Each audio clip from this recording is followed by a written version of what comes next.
台南昨下晡有民众驶车经过后壁区的一搭铁基路，这前链锁是卡条的，驾驶是赶紧落车，以紧急的通报令，火车随减速停落来，才无出代志。画面内底这架车卡伫咧边交道的，后壁阁有火车的画面，看落是真危险。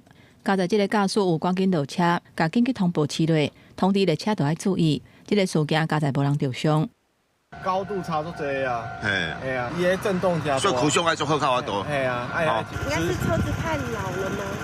所以我觉得这一条路就是很差。警方初步调查，那像是这架车头前恁的三角架断去，所以车才会故障掉伫咧边交道的。当地民众讲，边交道的路无平，或者是车保养了无够，拢有可能造成咧驶的时阵出问题。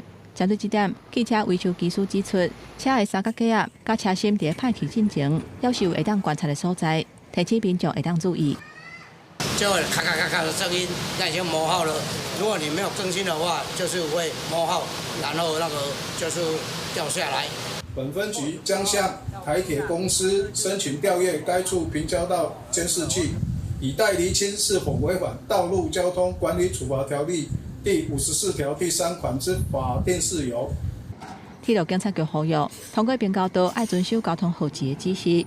若不离车若是向歹去，民众会当赶紧落车，甲边交道紧急通报起落，了后离开边交道的范围，会当减少伤亡的意外。记者综合报道。